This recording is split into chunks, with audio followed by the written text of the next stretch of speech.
Bonjour à toutes et à tous et bienvenue pour cette nouvelle vidéo. Petite vidéo pour vous donner de nouvelles informations, de nouvelles données sur des sujets qu'on a déjà traités par avant. Premièrement, je voudrais vous montrer ces images. Ces images ont été filmées par un Américain. Je peux vous garantir que j'ai vérifié, il s'agit bien de Long Beach, le port maritime de Los Angeles. Et en effet, sur ces images, on voit au large tous ces bateaux, alors, il y a des bateaux, il y a à la fois des bateaux, pas des ferries, mais des paquebots de tourisme, mais vous avez également des porte-conteneurs, des bateaux de transport de marchandises, etc., qui attendent de pouvoir débarquer leurs marchandises au port de Long Beach. Comme je vous l'avais dit, il y a eu un accord de trouver à Long Beach avec les dockers pour qu'ils puissent travailler plus de 40 heures par semaine et travailler au moins jusqu'à 50 heures par semaine, mais il semblerait que ça ne soit pas suffisant pour réussir à débarquer toutes les marchandises en temps et en heure. Les pénuries, on en a parlé dans la précédente vidéo, on en a parlé dans la FAQ. Pour l'instant, c'est pas tout à fait flagrant aux États-Unis, mais on sent bien qu'il y a des portions de rayons qui sont vides, c'est-à-dire qu'il y a certains produits qui n'arrivent plus finalement dans les rayons. Je dirais que ce qui est essentiel, voire indispensable en matière de produits de première nécessité, etc., pour l'instant on a ce qu'il faut, et comme je vous l'avais dit, hein, on a suffisamment de supermarchés, etc., pour l'instant, mais force est de constater que là où avant il y avait en certains rayonnages vraiment de l'abondance n'est plus là. C'est-à-dire qu'on voit qu'il y a un nombre de produits limité, que malheureusement si vous voulez des produits, il faut tout de suite vous précipiter pour y aller dès le matin ou en matinée pour pouvoir trouver les produits. En revanche, il y a certains produits en effet qui disparaissent, mais encore une fois de plus, dans la gamme de produits qui reste encore relativement diversifiée. Par contre, les prix augmentent.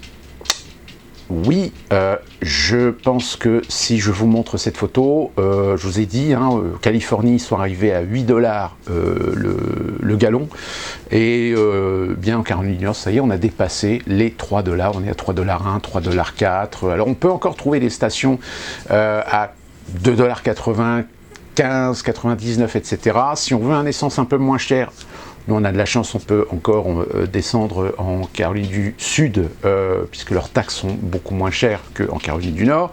Donc oui, là les Américains commencent à se rendre compte que entre le discours politique, l'administration bidonne et la réalité de la consommation, il y a un problème, un gros problème. Autre information, évidemment, hier, le 16 octobre, on a célébré, n'est pas le bon mot, on a commémoré la mort de Samuel Paty, 1 an qu'il a été décapité, parce qu'il faut dire les mots, par un islamiste tchétchène.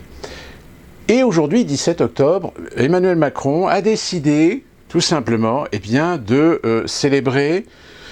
Emmanuel Macron a dénoncé samedi des crimes inexcusables pour la République, 60 ans après le massacre d'Algériens, le 17 octobre 1961, à Paris. J'ai envie de dire, ok, alors attention, je vais être très clair. Hors de question de minimiser, d'occulter l'acte en lui-même qui a été fait en 1961. Que l'on fasse une reconnaissance de culpabilité ou de mea culpa par rapport à cet événement, pourquoi pas? Le problème, c'est qu'encore une fois de plus, on est en train de faire des pardons sur des événements qui étaient des événements spécifiques à leur époque. Je rappelle quand même que 1961, ce n'est pas une date anodine, que la relation entre les Français et les personnes d'origine maghrébine, voire plus particulièrement algérienne, était dans un contexte particulier. En effet, 1961, qu'on se souvienne bien, c'est 1 an avant la fin de la guerre d'Algérie. Guerre d'Algérie qui, je rappelle, a eu lieu du 1er novembre 1954 au 19 mars 1962. Donc un contexte particulier. Dans une France qui n'est plus la France d'aujourd'hui, c'est ce qu'on appelait la vieille France. C'était la France du général de Gaulle. Une France où, en effet, les personnes émigrées d'origine maghrébine, arabes, musulmanes pour la grande majorité d'entre eux, étaient encore dans une phase d'intégration ou d'assimilation à la société française. Non sans mal. On était encore dans la période un petit peu en déclin des Trente Glorieuses, sauf que, en effet, cela ne justifie en rien l'acte qui a été commis contre ces Algériens. Mais encore une fois, on se sert aujourd'hui d'un événement pour essayer d'adoucir les mœurs. Et j'ai envie de dire, est-ce qu'il n'y a pas quelque part une certaine maladresse de faire cela? Alors en effet, manque de bol, il se trouve que le 17 octobre tombe la veille, ou le jour suivant, pardon, de la mémoire de l'assassinat de Samuel Paty par un islamiste. Alors attention, là encore, islamiste tchétchène, donc pas maghrébin, donc à la limite, aucun lien de cause à effet, mais ça reste quand même relativement mal placé, mal perçu, par certaines sensibilités, qui plus est. Célébrer Samuel Paty, on a aussi sur Internet, on n'a pas pu s'empêcher de voir des gens, alors, comme ce que je vais vous montrer là, alors je vous mettrai le lien du tweet, etc., qui fait un résumé de ce qui s'est passé ce jour-là jusqu'au moment fatal où Samuel Paty a été assassiné. Sauf que dans ce trait, alors en effet, on présente les choses d'un certain point de vue, un certain angle, mais on constate à un moment donné qu'on se dit, mais il n'est absolument pas question de l'islamisme. Il n'est absolument pas question que le tueur l'a fait dans un état d'esprit de principes fondamentalistes religieux. Tout ça est occulté dans le tweet. Donc encore une fois de plus, vous voyez, on essaie de cacher, on essaie de relativiser, on essaie de camoufler le problème. Ce qui démontre bien que idéologiquement, intellectuellement, politiquement, il n'y a pas de volonté de résoudre le problème. Et que par conséquent, et là, excusez-moi, je vais encore faire le lien, mais est-ce que quelque part, ça ne donne pas de la légitimité encore en plus à Zemmour de se servir de cet argument, de cadrer politiquement et de légiférer sur les fondamentalismes religieux et plus particulièrement les fondamentalismes musulmans. Alors vous allez me dire, je suis peut-être tordu, mais rien n'est fait au hasard.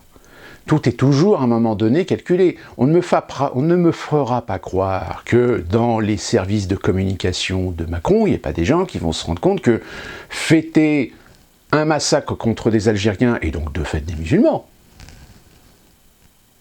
le lendemain de la commémoration de l'assassinat de Samuel Paty, forcément, si un jour vous voulez faire la repentance, vous serez toujours coincé, puisque ce sera toujours le jour suivant du drame de Samuel Paty. Mais j'ai envie de dire, si aujourd'hui on fait une repentance par rapport à ce massacre, massacre étant évidemment le mot qu'il faut utiliser, n'utilisons pas d'autres mots moins amendissements. Ne parlons pas d'incident, ne parlons pas d'accident, ne parlons pas d'erreur, ne parlons pas de bavure. Non, non, c'est un massacre. Utilisons bien les termes et les mots de la novlangue.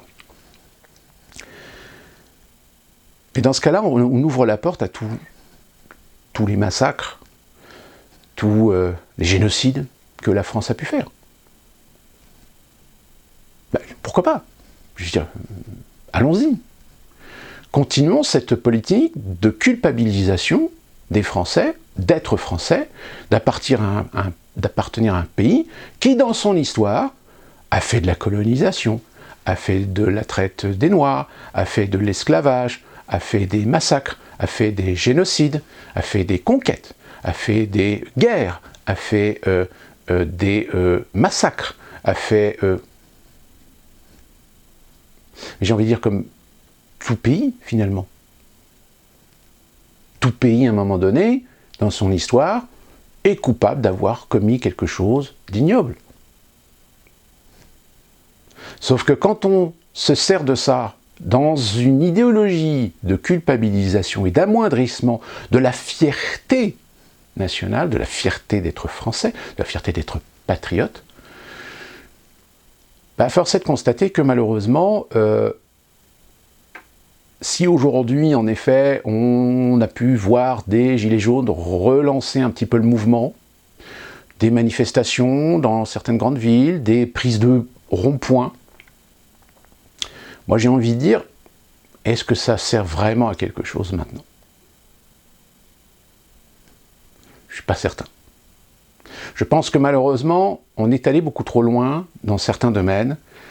On est allé beaucoup trop loin dans le conditionnement, dans le lavage de cerveau. On est allé beaucoup trop loin dans le sentiment de culpabilité qu'on a incrémenté dans l'esprit d'un certain nombre de Français, tout comme à l'inverse, cultiver la détestation de la France de la part de Français d'origine étrangère.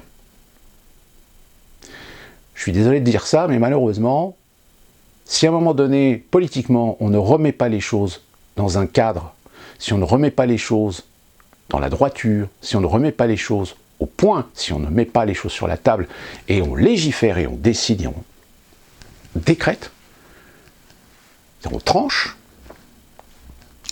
excusez-moi de vous dire ça, mais vous allez droit à une guerre civile.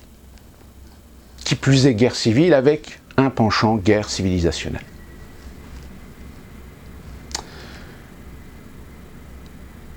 Parce que, en plus, cette campagne, alors là, on a Libération là, qui vient de se farcir Zemmour, soi-disant pour des raisons de finances personnelles, professionnelles. Ça va se balancer de la merde dans la gueule à tout et pour tout. Qui plus est, en plus de ça, vu que nous savons qu'il y a certains médias, plus particulièrement publics, qui sont entre les mains de gens bien pensants de gauche, on sent bien qu'ils sont en panique, ils ont peur, ils sont terrifiés de se rendre compte que ce que Zemmour est en train de faire et de ce qu'il a déjà fait en l'espace de quelques mois seulement. Qu'est-ce que ça va être si, quand le moment où Zemmour dira oui, j'ai décidé d'être candidat à la présidentielle 2022. Mais qu'est-ce que ça va être? Mais ça va être un lynchage médiatique. Ça, on va entendre tout et n'importe quoi. Ça va être même plus dans la correction, ça va être même plus dans l'honneur ou dans la justesse ou l'objectivité. Ça va être d'une subjectivité absolue, ça va être un massacre.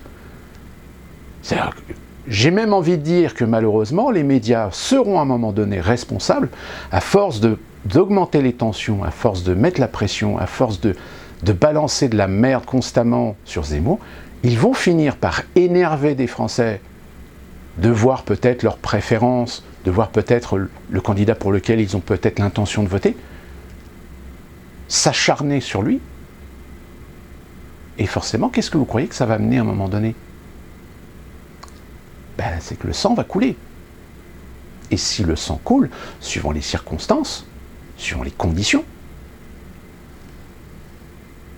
la mesure de l'escalade.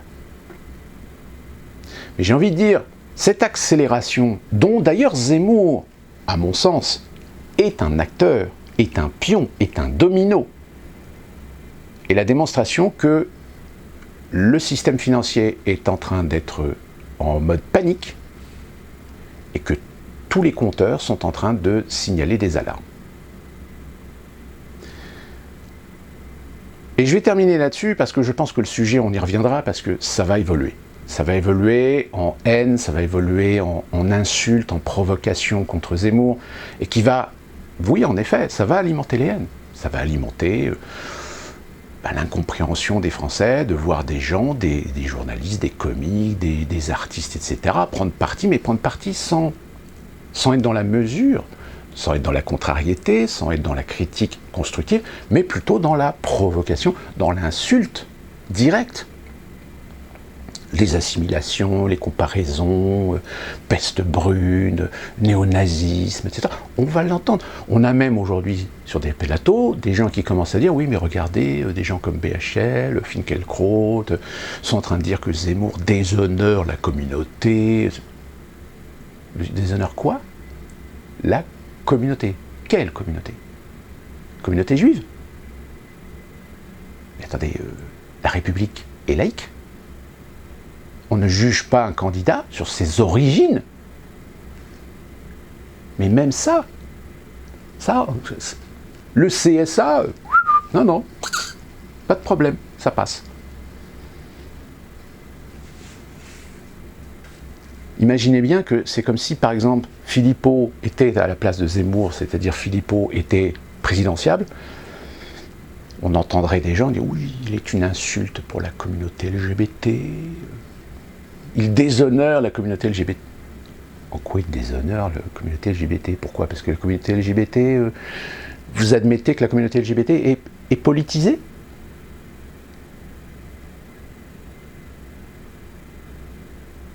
Donc la communauté juive est également politisée. C'est-à-dire que la communauté juive est forcément du bon côté de la barrière, de la bien-pensance.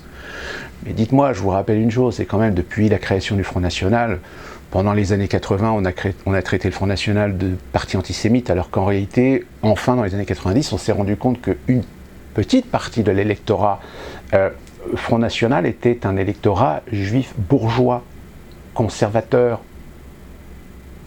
Donc du coup, le propos d'antisémitisme ne fonctionnait plus.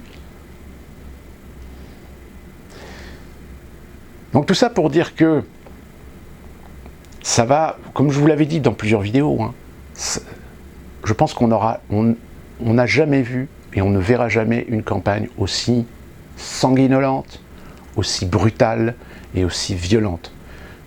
Il y en a certains qui le disent déjà dans certains médias. Je pense à Pascal Praud par exemple qui régulièrement le dit. Hein. Vous verrez, cette campagne va être ignoble, elle va être brutale, elle va être ça va être un massacre. Quand on voit d'ailleurs Hidalgo qui va être intronisé par le Parti Socialiste, j'ai envie de dire les socialistes, mais j'ai envie de dire aux Français socialistes, je dis mais est-ce que vous comprenez que là votre parti, les mecs ils sont en train de se saborder?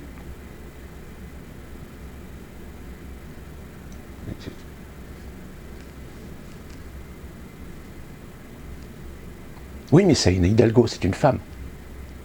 Oui, je tiens à vous rappeler quand même que les socialistes, vous avez déjà proposé une femme candidate à la présidentielle avec Ségolène Royal. Et qu'elle s'est méchamment plantée. Bon. C'était présidentielle ou primaire? Je ne sais plus. Rectifiez-moi, j'ai un petit doute là-dessus. Puisque c'était contre... oui, c'était ça, c'était Sarkozy. C'était sur la succession de Chirac.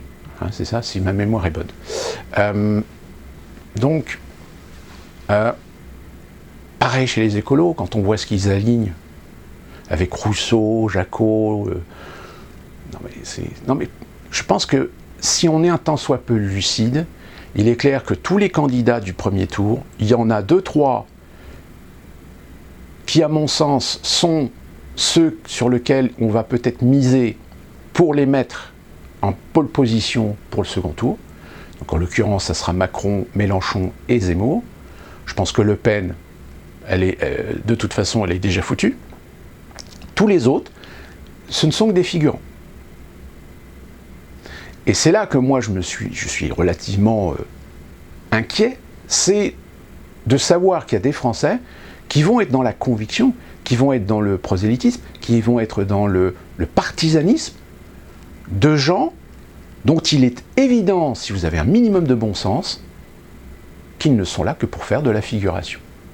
Qu'ils ne sont absolument pas là pour être éligibles pour un second tour de présidentielle.